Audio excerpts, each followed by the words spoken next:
बात करते हैं मुद्दे की, दिखाते हैं सच, पीछा करते हैं आपके सरोकार से जुड़ी हर खबर का, लाते हैं सच, क्योंकि दिल में सच, जुबान पे सच।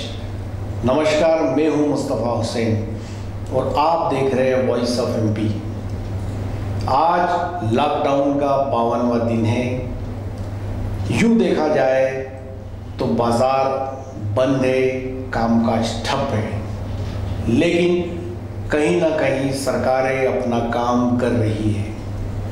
आज जो बड़ी खबर हमारे पास आ रही है वो भोपाल से आ रही है और वो ये आ रही है कि मध्य प्रदेश की शिवराज सरकार ने मंडी एक्ट में एक बड़ा बदलाव किया है। जी हाँ, ये बड़ी खबर भोपाल से आ रही है और वो खबर ये है कि मंडी एक्ट में सरकार ने बड़ा बदलाव कर दिया है। और वो बदलाव ये किया है कि अब कृषि उपज मंडियां प्राइवेट सेक्टर में भी खुलेगी। जी हाँ, शिवराज सरकार ने मंडी एक्ट में बड़ा रद्द-बदल किया है और अब प्राइवेट सेक्टर में भी कोई भी व्यक्ति प्राइवेट मंडी खोलने के लिए लाइसेंस ले सकेगा। शिवराज सरकार ने जो कानून पास किया है उसमें यह भी कहा गया है कि जो कोल्ड स्टोरेज और वेयर हाउसेज हैं वे भी निजी मंडी में तब्दील हो सकते हैं। यदि वेयर हाउसेज मालिक, कोल्ड स्टोरेज मालिक यदि चाहे तो वे वहाँ पे अपनी प्राइवेट मंडी खोल सकेंगे। जिस तरह से नीमच में अभी एकमात्र मंडी है जहाँ पे तमाम किसान अपनी उपज बेचने आते हैं और व्यापारी वहाँ पे उपज खरीदते हैं। ठीक उसी तरह से अब मध्य प्रदेश में आने वाले समय में कई मंडियाँ होगी प्राइवेट सेक्टर में। जो व्यापारी जहाँ चाहे वहाँ वो सरकार से अपनी प्राइवेट मंडी बनाने का लाइसेंस ले सकेगा। ये बड़ा फैसला है जो शिवराज सरकार ने किया है। ये जो फैसला शिवराज सरकार ने किया है, इस फैसले की रिहल सहल सौदा पत्रक को माना जा रहा है। लॉकडाउन में जब मंडियां बंद है और किसानों की उपज की खरीदी बेची नहीं हो पा रही है, तो सरकार ने कुछ दिनों पहले एक फैसला लिया था और ये कहा था कि सौदा पत्रक के आधार पर किसानों की उपज खरीदी जाए। सौदा पत्रक की बात निकली है तो मैं आपसे खास बात करना चाहूँगा। आज मेरे पास एक लहसुन किसान का फ़ोन आया। उस किसान ने मुझे ये कहा कि मैं अपनी लहसुन बेचने आया था। मैंने एक व्यापारी से बात की तो उस व्यापारी ने मुझे कहा 2500 रुपये कुंटल के भाव लहसुन खरीदूँगा। मुझे वहाँ नहीं जमा तो मैं दूसरे व्यापारी के गया तो दूसरे व्यापारी ने मुझे कहा कि मैं 2800 रुपये कुंटल खरीदूँगा। मुझे वो भाव भी ठीक नहीं लगा तो मैं तीसरे व्यापारी के यहाँ गया तो उसने 3200 रुपये कुंटल के पैसे बोले। मैंने वहाँ भी अपनी लहसुन नहीं दी। फिर मैं चौथे व्यापारी के यहाँ गया तो उस व्यापारी ने मुझसे 4000 रुपये के भाव देने की बात कही और मैंने वो लहसुन उसको बेच दी। इससे साफ जाहिर होता है कि सौदा पत्रक पे जो व्यापार चल रहा है उसमें किसानों को भारी नुकसान हो रहा है। यहाँ तक कि जो खबरें हमारे पास आ रही है वो ये आ रही है कि लहसुन और गेहूँ और दूसरी अन्य फसलें कहीं कहीं आधे दामों में खरीदी जा रही है। सौदा पत्रक में किसानों को भारी नुकसान उठाना पड़ रहा है। जो शिवराज सरकार ने फैसला लिया था सौदा पत्रक के आधार पे, इस पूरे मामले के अंदर भारतीय जनता पार्टी से जुड़े कई किसान नेताओं ने सरकार को ये सजेशन भी दिया था कि सौदा पत्रक का जो नियम लागू किया जा रहा है इसमें कहीं ना कहीं सरकारी एजेंसी को बीच में डाला जाए। जो किसान उपज सौदा पत्रक के आधार पर व्यापारी को बेच रहा है उसके नमूने सुरक्षित रखे जाए। उसमें यह भी पता लगाया जाए यदि बाद में किसी किसान को उस रेट को लेके कोई आपत्ति हो तो सरकारी एजेंसी ये पता लगा सके, ये बात कर सके कि किसान की जो उपज खरीदी गई थी उसका जो दाम दिया गया था वो सही था या नहीं।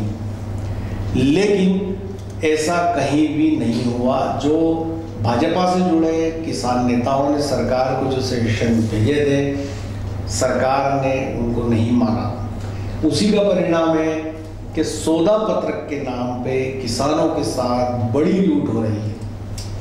किसानों के काफ़ी फ़ोन कॉल्स आते हैं, किसान मिलते हैं, किसान कहते हैं कि जो भाव हमें मिलना चाहिए वो हमें नहीं मिल पा रहा है। इसका सबसे बड़ा कारण है लॉकडाउन। लॉकडाउन में मंडी बंद है। अब ऐसी स्थिति में चूंकि किसान के पास जो उपज होती है वो किसान का सोना होती है, उसके आड़े वक्त का साथ होती है। अब जब लॉकडाउन में किसी किसान को रुपए की ज़रूरत पड़ती है तो वो अपना उपज बेचना चाहता है, पर चूंकि मंडी बंद है, ऐसे में व्यापारी जो भाव तय करता है वो उसको देना होता है। यहाँ तक कि हमारे पास जो खबरें आ रही है, व्यापारियों ने गांव में अपने एजेंट डेप्यूट कर दिए हैं। उनको 200 रुपये कुंटल के हिसाब से वो व्यापारी मुनाफा देते हैं और वो गांव के अंदर सौदे घुटा करके गांव में ही अपने बाड़े में या गोदाम बना रखे जहाँ पे किसान की उपज जमा कर दी जाती है।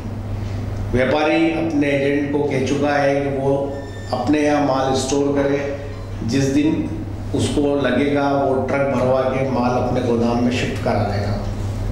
तो कुल मिलाकर के जो मुद्दे की बात है वो ये है कि जो सौदा पत्रक का कानून सरकार ने किसानों के लिए लागू किया वो किसानों को भारी नुकसान में डाल रहा है और व्यापारी बड़े पैमाने पे चांदी काट रहे हैं। चूँकि भाजपा सरकार ने फैसला लिया है, शिवराज सरकार ने फैसला लिया है, इसलिए पार्टी से जुड़े जो बड़े किसान नेता या विधायक या जो अन्य लोग हैं वे मुखर होके इस बात को कह नहीं पा रहे हैं। आखिर वे सरकार के खिलाफ कैसे जाएं? उन तक भी रोज़ाना शिकायत आ रही है कि सौदा पत्रक की आड़ लेकर व्यापारी मनमाने भाव में किसानों की उपज खरीद रहा है। अब एक तरफ तो बात हुई सौदा पत्रक के आधार पे लेवाली की, अब दूसरी बात है निजी मंडियों की। यदि शिवराज सरकार ने जो फैसला लिया है निजी मंडियों का, इसको अमली जामा पहना दिया गया तो आप सोचिए कि मंडी का स्वरूप क्या होगा। इस समय नीमच की कृषि उपज मंडी प्रदेश की सबसे बड़ी सीमांत कृषि उपज मंडी है। यहाँ पर 5000 से ज़्यादा किसान हर रोज़ अपनी उपज लेकर आते हैं। अलग अलग ज़िलों से आते हैं, पड़ोसी राज्य राजस्थान से आते हैं। ऐसी स्थिति में यहाँ व्यापारियों का भी बड़ा जमावड़ा होता है, कंपटीशन होता है और उस कंपटीशन के चलते किसान को उसकी उपज का जायज़ और सही मूल्य मिलता है। जब किसान मंडी में उपज लेके आता है वहाँ अन्य किसानों से उसकी बातचीत होती है, उसको ये पता चलता है कि 2 दिन पहले किस भाव उपज बिकी थी, आने वाले दिनों में किस भाव उपज बिक सकती है, आज जो भाव किसान को उसकी उपज का मिल रहा है क्या जायज़ है या नहीं है। फिर मंडी में किसान मेजॉरिटी में होता है, किसान का साथ देता है, उसका उपज को उस सही तरीके से ऊंचे दाम पे बेचने की कोशिश करता है। पहले इन मंडियों में आड़त प्रथा हुआ करती थी। आड़त यानी बिचौलिए। बिचौलियों नीमच मंडी की यदि बात करें तो इन बिचौलियों का पूरा कब्जा था। आड़तियों के इशारों पर पूरी मंडी की व्यवस्था चला करती थी। आड़तीय मंडी में सबसे ताकतवर माने जाते थे। यहाँ तक कि मंडी सेक्रेटरी कौन रहेगा कौन हटेगा ये भी आड़तीय तय किया करते थे।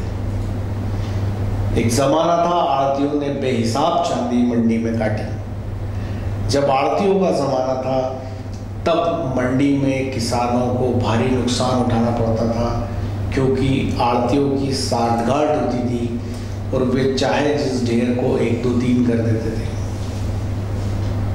और ऐसी स्थिति के अंदर सही बोली किसान के ढेर की कभी लग नहीं पाती थी। एक लंबी लड़ाई के बाद मध्य प्रदेश सरकार ने आड़त प्रथा को बंद कर दिया, लेकिन फिर भी गाय बगाए ये खबरें आती है कि नीमच मंडी में आड़त प्रथा चल रही है, क्योंकि आड़तियों का बड़ा नेक्सस है, बेहद ताकतवर है। यहाँ तक कि वे प्रशासन और सरकार में बैठे लोगों को भी अपने सामने बेहद छोटा मानते हैं। इसलिए नीमच मंडी की यदि बात करें तो आड़तियों का ये नेक्सस अभी तक पूरी तरह ख़त्म नहीं हो पाया। ऐसे में यदि प्राइवेट मंडी अस्तित्व में आती है तो आप सोचिए कि नीमच ज़िले में नामालूम कितनी मंडियाँ हो जाएगी। कोई भी वेयर हाउस यदि मंडी का रूप ले लेगा, वहाँ किसान की उपज रखी हुई है, वो वहाँ उसका सौदा हो जाएगा। ये पता नहीं चल पाएगा कि क्या भाव है और किस भाव में बेचा जाए और किस भाव में ख़रीदा जाए। दूसरी बात है कि निश्चित तौर पे ये जो कानून पास हुआ, इसमें ख़ास बात हो रही है कि इस पे इन प्राइवेट मंडियों पे सरकार का कोई अंकुश नहीं होगा। तो आप जब सोचिए कि जो मंडियाँ कृषि उपज मंडी सरकार के अंकुश वाली है, वहाँ भी हर रोज़ किसान अपनी समस्याओं परेशानियों को लेके गुहार और फरियाद करते रहते हैं। आए दिन इस तरह के मामले आते हैं जब किसानों के साथ ठगी होती है, किसानों की फसल का दाम सही नहीं मिलता। ऐसे में यदि सरकार का अंकुश जिन मंडियों पे नहीं है, यानी प्राइवेट मंडियाँ यदि अस्तित्व में आ गई, वहाँ किसान के साथ क्या होगा, वहाँ किसान की उपज कैसे और किन दामों में खरीदी जाएगी, इसका हिसाब कौन रखेगा। यदि किसी किसान के साथ कुछ अनियमितता होती है, कम ज़्यादा भाव में उसकी फसल खरीद ली जाती है, तो वो किसान किसको अपनी फरियाद सुनाने जाएगा और कौन उसको इंसाफ दिलाएगा। अब शिवराज सरकार ने ये फैसला लिया है, ये फैसला कितना सही होगा कितना गलत होगा, ये जब अमली जामा पहनेगा, जब ये ग्राउंड ज़ीरो पे आएगा, तब ज़्यादा बढ़िया इसका आकलन हो पाएगा। लेकिन फ़िलहाल यदि हम बात करें तो ये फैसला किसानों के खिलाफ ज़्यादा दिखाई दे रहा है। आगे इसका होगा जब ये अस्तित्व में आएगा, जब प्राइवेट मंडियों के लिए लाइसेंस मिलने लगेंगे। शिवराज सरकार ने प्राइवेट मंडियों के लाइसेंस का फैसला क्यों लिया, कैसे लिया, इसका कुछ पता नहीं चल पाया। उन्होंने इसमें किसानों का क्या हित देखा, कौन सी ऐसी बातें उन्होंने सोची जिसके कारण वे मंडियों का प्राइवेटाइजेशन कर रहे हैं। यदि यह प्राइवेटाइजेशन होता है तो बड़ी मुश्किल हो सकती है, क्योंकि दुनिया के अंदर हर उत्पादन की कीमत उसको पैदा करने वाला आदमी तय करता है। लेकिन बेहद अफसोस की बात यह है, और ये मुद्दा बार बार उठता रहा है, कि किसान एक ऐसा उत्पादक है जो वो फसल पैदा करता है, जो उपज वो पैदा करता है, उसका दाम नियत करना उसके हाथ में नहीं है।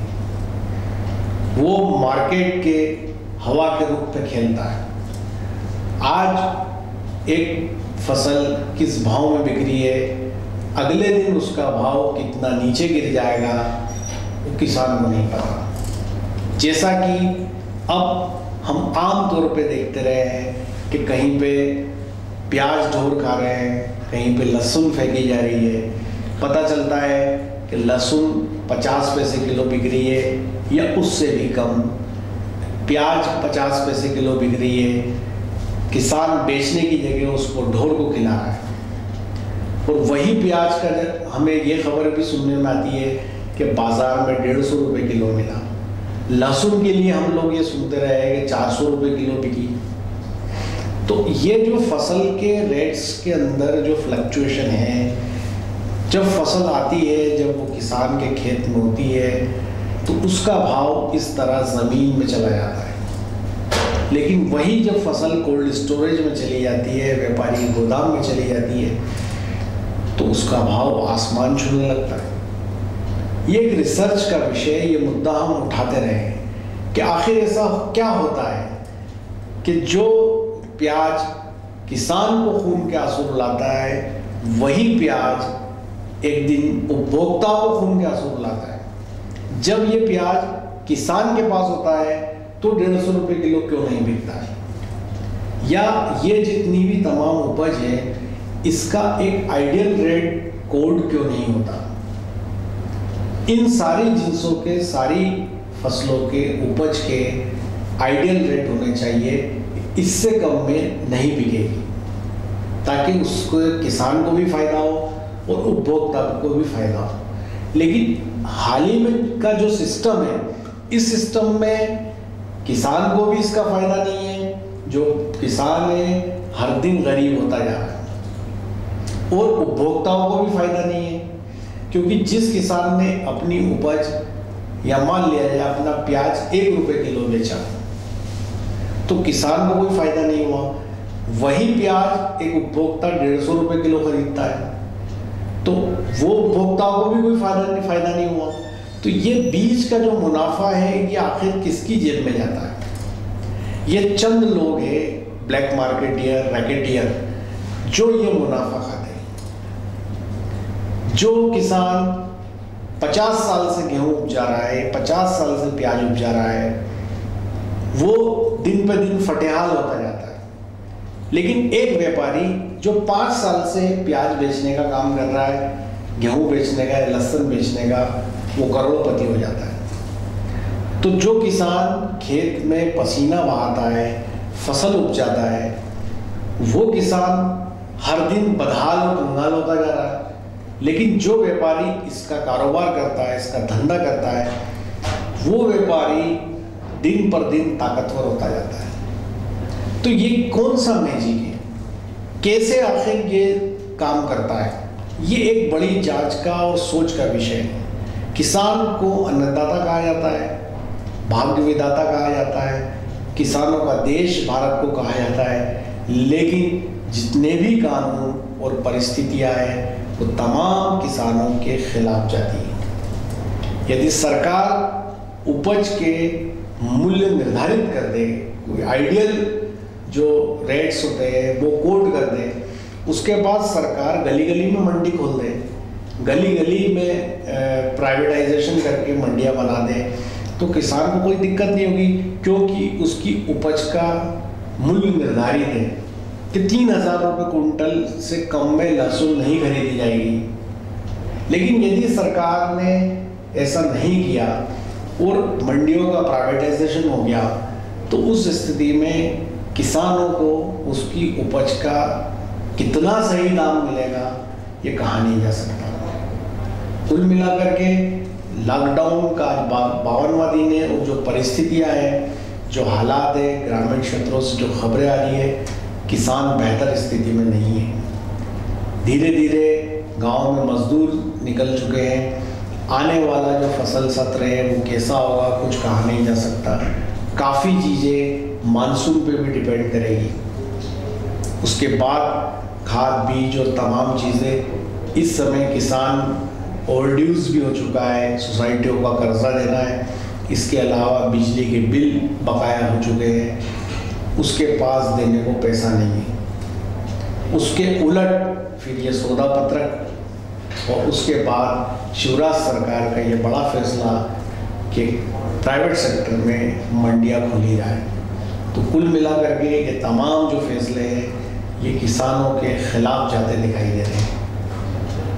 आने वाले समय में जब ये ज़मीन पर आएंगे तब इसकी वस्तु स्थिति और हकीकत पता चलेगी। मेरे सहयोगी शादाब शाह के साथ मुस्तफ़ा हुसैन।